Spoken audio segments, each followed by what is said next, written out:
आप लोगों को सवाल पूछना होगा कि भाई पेपर लीक किया जाता है, आपकी मंशा क्या है? आप चाहते हैं कि आप दिखाएं कि आप रोजगार देने की कोशिश कर रहे हैं, पर आपकी असलियत पेपर लीक कर उन नौकरियों को रद्द करने की है। आप चाहते ही नहीं कि हमारा युवा ने कभी रोजगार। मेरी पार्टी ने 80 करोड़ जनता को मुफ्त में राशन दिया है, पर इन मूर्खों से कोई पूछे कि अबे उल्लुओं, अगर तुमने 80 करोड़ मुफ्त में राशन दिया है तो मतलब आधी जनता बेरोजगार घूम रही है, इसका क्या जवाब है तुम्हारे पास? अगर आधी जनता बेरोजगार घूम रही है तो राशन नहीं चाहिए था तुमसे। 2014 में तुम्हें राशन के वादे पर सत्ता में बिठाने का काम नहीं किया था। तुमने वादा किया था हर साल 2 करोड़ नौकरी देने का, 80 करोड़ जनता को भिखारी बनाने का वादा नहीं किया था। बदले में क्या किया? 2.5 लाख रुपए के बदले 6,000 रुपए का राशन, 12,000 रुपए का राशन। अरे तुम लोग क्या हमें बेवकूफ समझते हो? मेरा समाज अब उठ रहा है, बाबा साहब का समाज अब ये बर्दाश्त नहीं करेगा। ये गुजरात का मॉडल अपने को समझ नहीं आता है भाई साहब।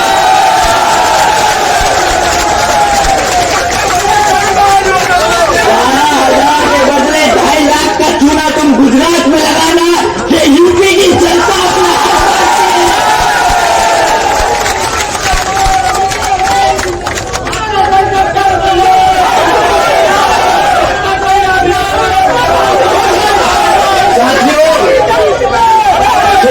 गला फाड़ कर सड़क पर घूम रहे थे आपके साथ बीच में।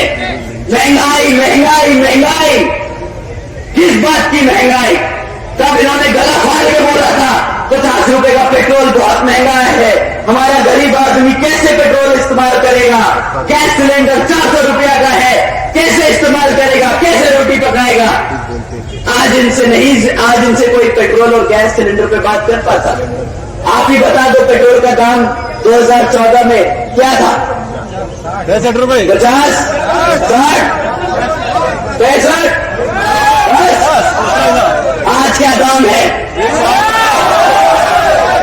100 रुपए से पार है ना पेट्रोल।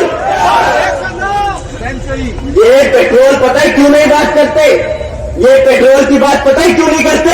क्योंकि वही पेट्रोल फूंक के आपके बीच में आना पड़ता है इनको।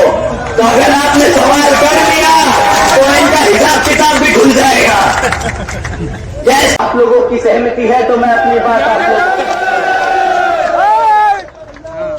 साथियों, जैसा कि आप जानते हैं, विरोधी दल चुनावी दौर में नहीं बल्कि हर एक वक्त हमारे मूवमेंट, हमारी बहुजन समाज पार्टी को गुमराह करने के लिए, उसको तबाह करने के लिए हमारे कार्यकर्ता, हमारे युवा साथी, हमारे सभी समर्थकों को गुमराह करने के लिए साम दाम दंड भेद का इस्तेमाल करते रहते हैं। इसमें से सबसे एक बहुत जरूरी चीज मैं आप लोगों के बीच में आज रखना चाहूंगा। साथियों, दुश्मन कभी भी सामने से आके वार रखता, हमारे लोगों के बीच में ये बहरूपिये भेजते हैं और हमारे समाज के लोगों को अंदर से तोड़ने की कोशिश करते हैं। ये लोग किस रूप में आते हैं, आप लोगों ने कैसे पहचानेंगे, मैं आपको बताना चाहूंगा। हमारे युवा साथियों को स्पेशली आप लोग ध्यान से सुनिएगा। आप लोगों में गर्म जोश बहुत है और मुझे वो बहुत अच्छा लगता है।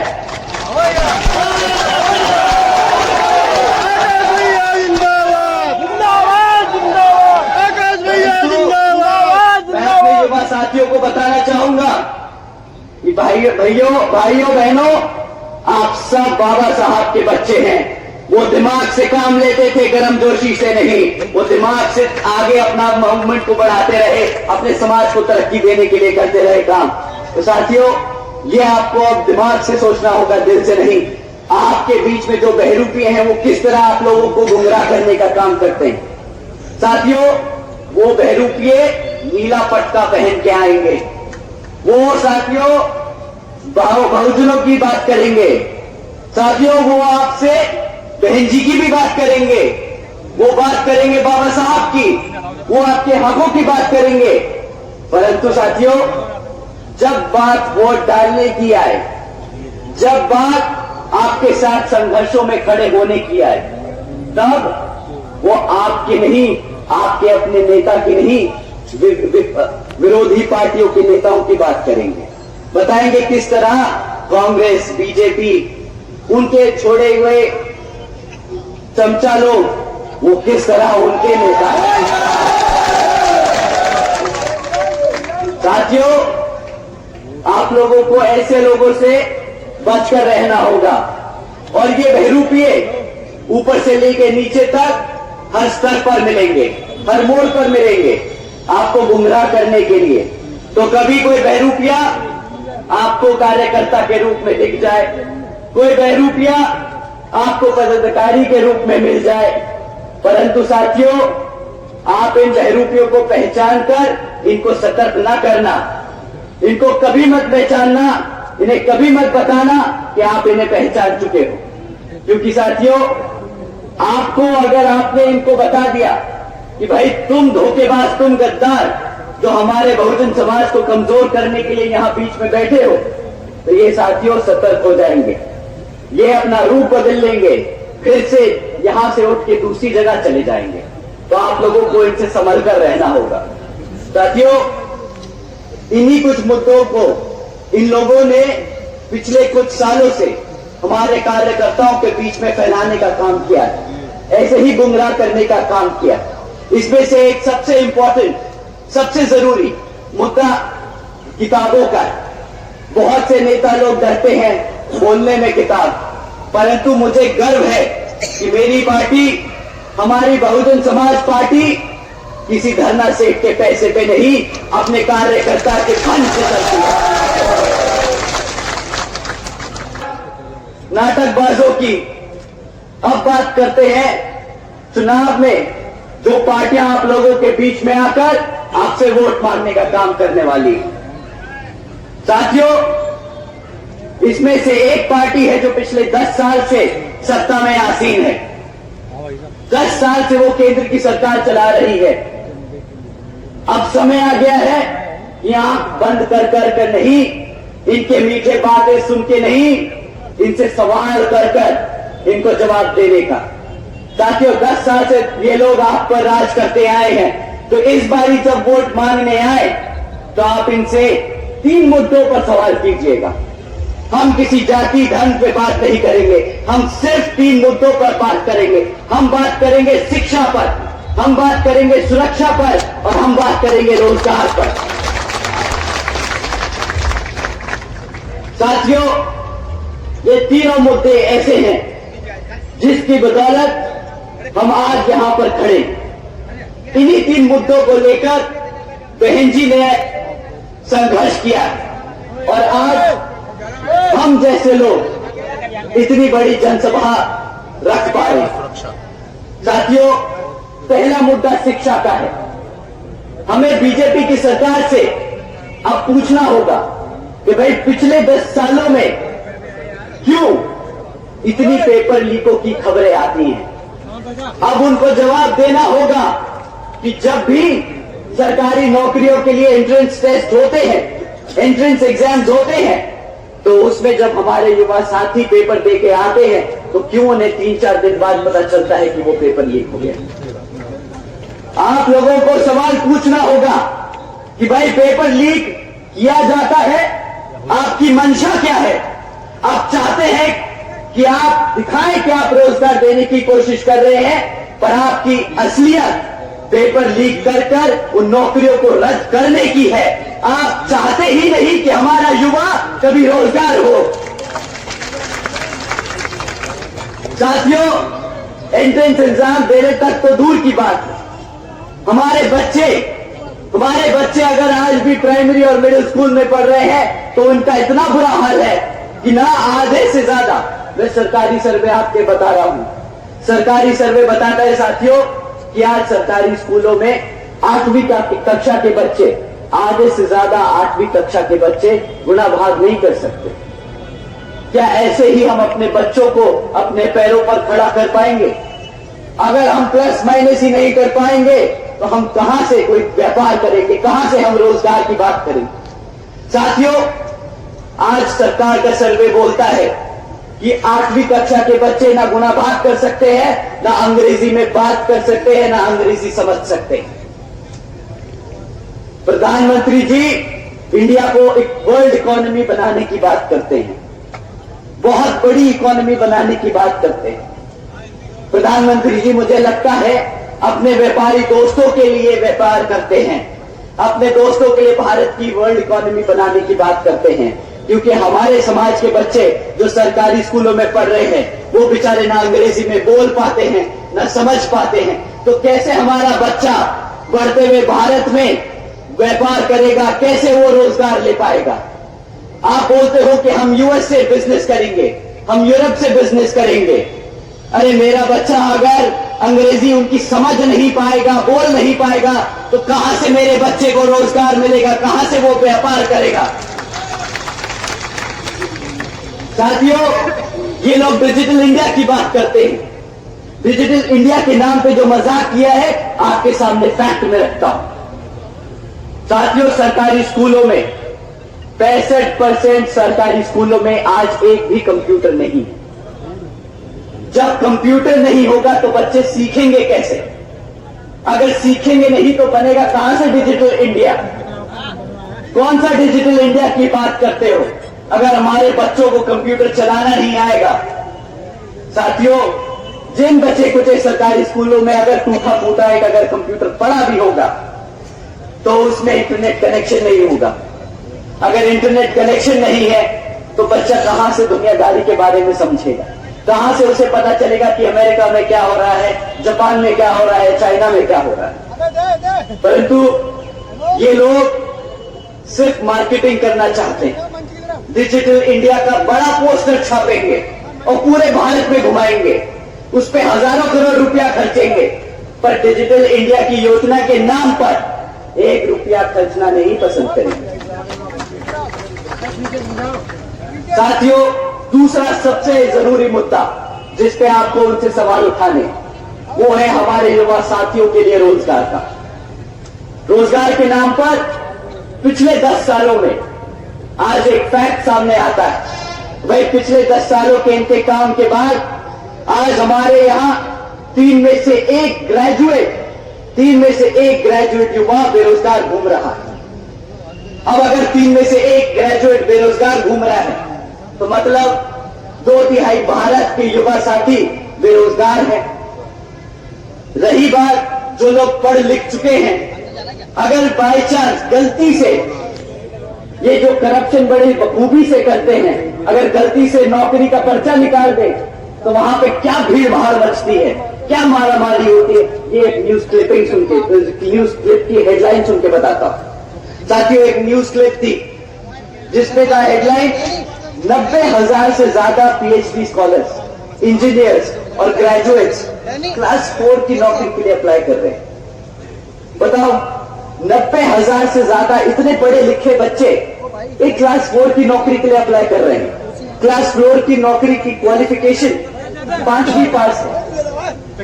5वीं क्लास के क्वालिफिकेशन पे हमारे पीएचडी स्कॉलर्स को अप्लाई करना पड़ रहा है। इतनी मारामारी है साथियों। पर ये लोग बहुत गर्व से बोलते हैं कि कैसे इन्होंने रोजगार को रोक के लोगों को पेट भरने का काम किया, लोगों को पेट भरने का काम किया। ये बोलते हैं कि भाई हमने आज 80 करोड़ से ज्यादा लोगों को, सरकारी के लोगों को, भारत के लोगों को मुफ्त में राशन देने की स्कीम चलाई है।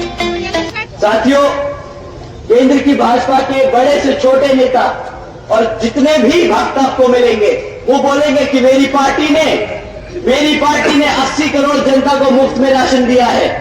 पर इन मूर्खों से कोई पूछे कि अबे उल्लुओ, अगर तुमने 80 करोड़ जनता को मुफ्त में राशन दिया है तो मतलब आधी जनता बेरोजगार घूम रही है। इसका क्या जवाब है तुम्हारे पास? अगर आधी जनता बेरोजगार घूम रही है तो राशन नहीं चाहिए था तुमसे। 2014 में तुम्हें राशन के वादे पर सत्ता में बिठाने का काम नहीं किया था। तुमने वादा किया था हर साल 2 करोड़ नौकरी देने का। 80 करोड़ जनता को भिखारी बनाने का वादा नहीं किया था। आकाश आनंद संघर्ष करो, आकाश आनंद संघर्ष करो।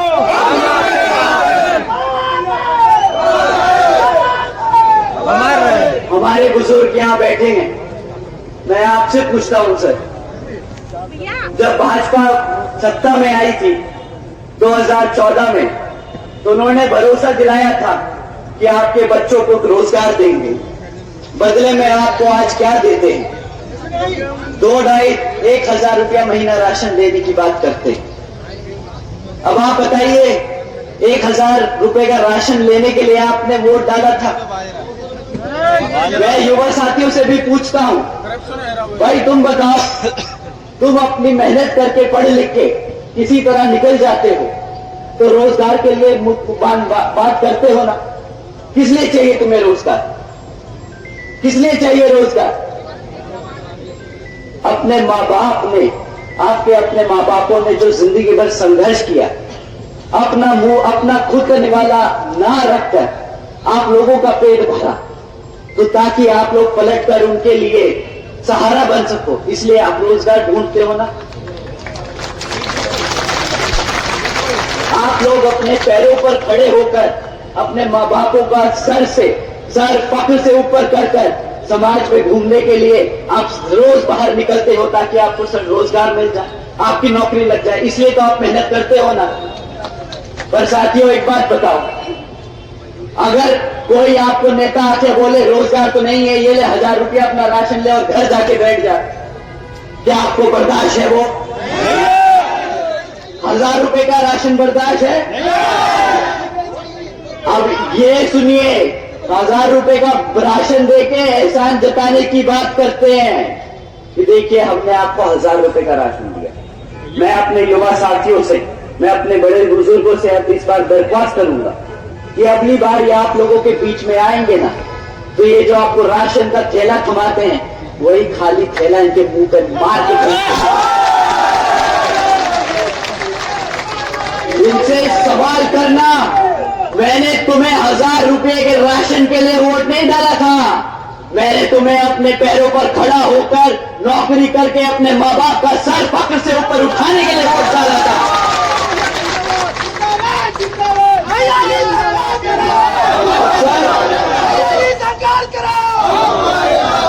और मैं अपने युवा साथियों से दूसरा सवाल करने को पूछूंगा। आप साथियों पूछिएगा इनसे कि तुमने 1,000 रुपए के हिसाब से हमें 6,000 रुपए का राशन दे दिया, मान लिया, परंतु अगर मुझे क्लास 4 की नौकरी भी मिलती तो 15 से 20,000 रुपए महीना कमाता, साल का कम से कम 2 से 2.5 लाख रुपया कमाता। तुमने मुझे बदले में क्या दिया? 2.5 लाख रुपए के बदले 6,000 रुपए का राशन, 12,000 रुपए का राशन। अबे तुम लोग क्या हमें बेवकूफ समझते हो? मेरा समाज अब उठ रहा है, बाबा साहब का समाज अब ये बर्दाश्त नहीं करेगा। ये गुजरात का मॉडल अपने को समझ नहीं आता है भाई साहब।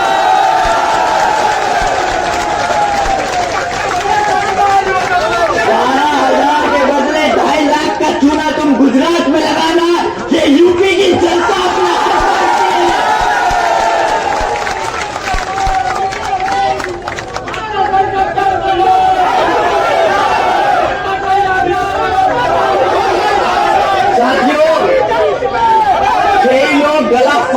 कर सड़क पर घूम रहे थे आपके साथ बीच में। महंगाई महंगाई महंगाई, किस बात की महंगाई? तब इन्होंने गला फाड़ के बोला था 50 रुपए का पेट्रोल बहुत महंगा है, हमारा गरीब आदमी कैसे पेट्रोल इस्तेमाल करेगा? गैस सिलेंडर 400 रुपया का है, कैसे इस्तेमाल करेगा? कैसे रोटी पकाएगा? आज इनसे कोई पेट्रोल और गैस सिलेंडर पे बात कर पाता? आप ही बता दो, पेट्रोल का दाम 2014 में क्या था? 65 रुपए, 50, 60, 65, बस। आज क्या दाम है? 100 रुपए से पार है ना पेट्रोल। ये पेट्रोल पता है क्यों नहीं बात करते? ये पेट्रोल की बात पता है क्यों नहीं करते? क्योंकि वही पेट्रोल फूंक के आपके बीच में आना पड़ता है इनको। तो अगर आपने सवाल कर लिया तो इनका हिसाब हिसाब किताब भी खुल जाएगा। गैस की बात नहीं करते अब ये आपसे, अब तो बोलते हैं फ्री राशन ही ले लो, गैस सिलेंडर की क्या जरूरत। साथियों, अब इन्हें 1100 रुपए का गैस सिलेंडर महंगा नहीं लग रहा है। ये जो बेवकूफ बनाने वाला काम करते हैं ना, ये जो सफेद व्हाइट वॉशिंग का काम करते हैं, ये लो फ्री में राशन, ये लो डिजिटल इंडिया, ये लो मेक इन इंडिया। भाई साहब, हमें बताओ हमारा रोजगार कहाँ है? हमें कुछ नहीं चाहिए, हम अपने पैरों पर खुद खड़े हो सकते हैं, हम मेहनत करना जानते हैं, हमें मुफ्त में राशन की जरूरत नहीं है। ये एहसान भी जताते हैं, ये पेट्रोल फूंक के आपके बीच में आएंगे, फिर एहसान जताएंगे कि देखिए हमारे प्रधानमंत्री जी ने 100 रुपए के पेट्रोल को अब 99 रुपए कर दिया है। ये नहीं बताएंगे 60 रुपए का पेट्रोल 100 रुपए कर दिया था। साथियों, ये रही बात रोजगार, शिक्षा और महंगाई की। अब बात करते हैं सुरक्षा की। हमारे युवा साथी तो लड़ सकते, पर हमारे बूढ़े माँ बापों की सुरक्षा के लिए हमने किसको वोट डाला? हम अपनी सरकार पे ही भरोसा कर सकते हैं कि वो हमारे माँ बापों की, हमारे बड़ों की सुरक्षा करेंगे। परंतु यहाँ के मुख्यमंत्री जी बड़े गर्व से चुपचाप ऑर्डर पास करते हैं रात को 8 बजे कि भाई कल से लड़कियां शाम को 8 बजे के बाद प्राइवेट इंस्टीट्यूट्स में ट्यूशन बाहर नहीं ले सकती। क्यों? क्योंकि बेचारे हमारे मुख्यमंत्री जी इसकी गारंटी नहीं ले सकती कि भाई हमारी बेटियों को सुरक्षा दे सके, परंतु चौड़ के बहुत अच्छे से घर से घूम के बोलते हैं कि आज उत्तर प्रदेश में बच्चा बच्चा सुरक्षित है। अरे भैया, भूखा मार दिया, सुरक्षित बचा कहां से वो? दूसरी चीज जिस पे वो बहुत गर्व करते हैं कि हमारी सरकार बुलडोजर की सरकार है। भाई, कौन सी बुलडोजर की सरकार है आपकी? हमारे गरीबों की छत उखाड़ने की काम किया आपके बुलडोजरों ने। तो इस बात पे कोई गर्व करता है क्या? कोई मूर्खी नेता आके मंच पे बोलेगा मैंने तेरा घर उजाड़ दिया, मैं हूं बुलडोजर की सरकार? बताइए, ये कोई गर्व होने की बात है क्या? साथियों, इनको याद दिलाने का समय आ गया है कि बुलडोजर अपने अवाम की जनता पे, अपनी जनता के घर उजाड़ने के लिए नहीं, गुंडे माफियाओं के वैध धंधों पर तोड़ने के लिए इस्तेमाल किए जाते हैं, जैसे बहन कुमारी मायावती जी ने किया था अपने शासनकाल में। साथियों, उसके बाद ये समय समय पर योजनाएं निकालते रहते हैं आपका ध्यान भटकाने के लिए। कभी फलाना योजना, कभी ढिमकाना योजना, और जब ये योजनाओं के नाम थक जाते निकालते निकालते तो उस पर 2.0 निकाल देते हैं, जैसे बड़े मियाँ छोटे मियाँ 2.0 है। इन्होंने तो सारा रोजगार को, योजनाओं को मूवी के टाइटल बना रखा है।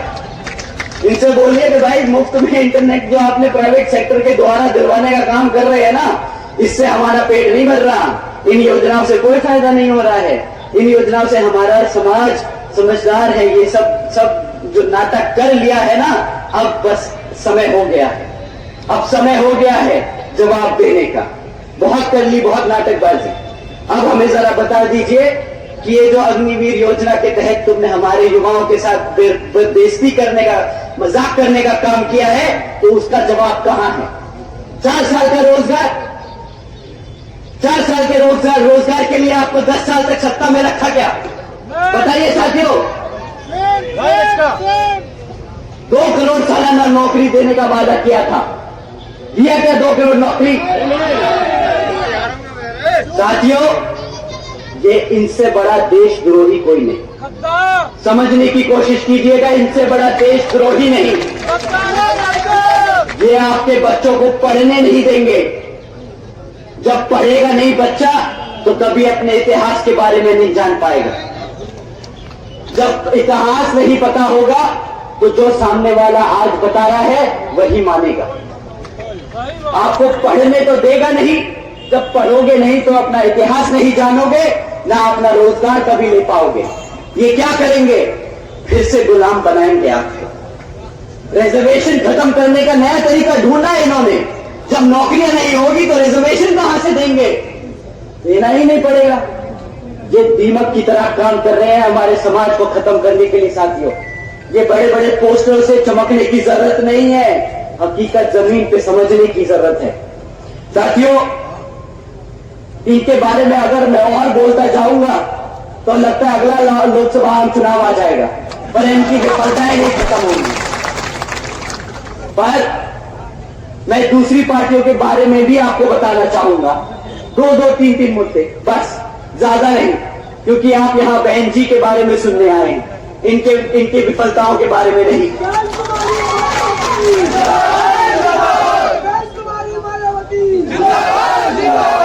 साथियों, 2012 में एक युवा नेता आए थे आप लोगों के बीच में, भरोसा आप सब ने जताया था, परंतु आज युवा मेरे को बोलता है YouTube पे, फेसबुक पे, मीटिंगों में, और मैं ये दोहराऊंगा, मुझे मना किया उन्होंने कि भैया ये हम आपसी की बात है, मंच पे से न बोलिएगा, पर मैं जानना चाहूंगा, मैं अपने सभी युवा साथियों के साथ अपने बड़े बुजुर्गों को भी बताना चाहूंगा कि हमारा युवा कैसा परेशान है। वो बोलता है हंसी मजाक में कि भैया लाल टोपी पे साइकिल पे बैठ कर आए थे, वो लाल टोपी खुद पहन के आए तो बस आखिर में टोपा हमें ही पहना गए भैया। साइकिल पे पहन के पूरा प्रदेश घूम लिए हैं, आज उस साइकिल में ना हवा है ना हमारे पेट में खाना है, पर इनसे भैया अगली बारी इनको वोट नहीं डालना है। आप लोगों को समझना होगा साथियों, ये लोग वैसे गद्दार हैं। अभी आप लोगों के सामने ये सबूत रखता हूं, हमारे मुसलमान भाई बहन यहां मौजूद हैं। पिछली बारी उन्होंने भी भरोसा किया था इन पर, उन्होंने भी भरोसा किया था इन पर और एक तरफा वोट डाला था, भरोसा करके वोट डाला था। पर आज जब हमारे मुसलमान समाज के ऊपर अत्याचार होता है तो इनके मुंह से एक चू नहीं निकलती है। बता दीजिए मेरे भाइयों बहनों कि क्या निकले इन्होंने एक बार भी क्या अपने समाज के लिए कुछ मुंह खोला क्या? परंतु साथियों, जब रिजर्वेशन इन प्रमोशन का बिल संसद में प्रेजेंट होता है तब इनका हाथ और मुंह सबसे तेज आगे चलता है, सबसे आगे बढ़कर ये बिल फाड़ने का काम करते हैं। साथियों, ऐसी पार्टियों को अपने बीच में घुसने मत देना। बहुत हो गया इनका भाषणबाजी, बहुत हो गया मौका, अब रिजल्ट चाहिए भैया। 5 साल के रिकॉर्ड से साथ हमसे बात करिए कि पिछले 5 साल में अपने शासनकाल में तुमने करा क्या हमारे लिए। साथियों, इसी क्रम में कांग्रेस पार्टी भी आपके बीच में आएगी कि आ चुकी है, कि आगे चली जाएगी, उनका विचारों का अता पता नहीं। मणिपुर से निकले थे, कन्याकुमारी जा रहे हैं, किसके साथ किसके लिए पता ही नहीं। आजकल बोलते हैं भारत जोड़ो भारत जोड़ो। 60 साल दिया इस जनता ने इन्हें, 60 साल तक सत्ता में रखा, तब तो तुम लोगों ने भारत नहीं जोड़ पाए। आज जब तुम्हारी हालत इतनी खस्ता हो चुकी है तो तुम सड़क पर घूमकर भारत जोड़ो की बात करते हो। मेरा समाज भारत जोड़ो की बात नहीं करता।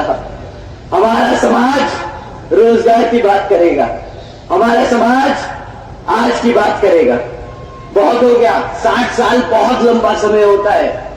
अगर 60 साल में तुम ना काम कर पाए तो आज आगे भी 5 साल में नहीं कर पाओगे। हमारे बड़े बुजुर्ग बहुत अच्छे से बता के गए हैं कि बेटा, एक बार गलती हो दूसरा मौका दे दो, 2 बार गलती हो तीसरा मौका दे दो, पर अगर तीसरी बार भी गलती करी तो वो गलती नहीं बेटा, धोखा है, धोखा। अब इनसे धोखा मत खाना साथियों।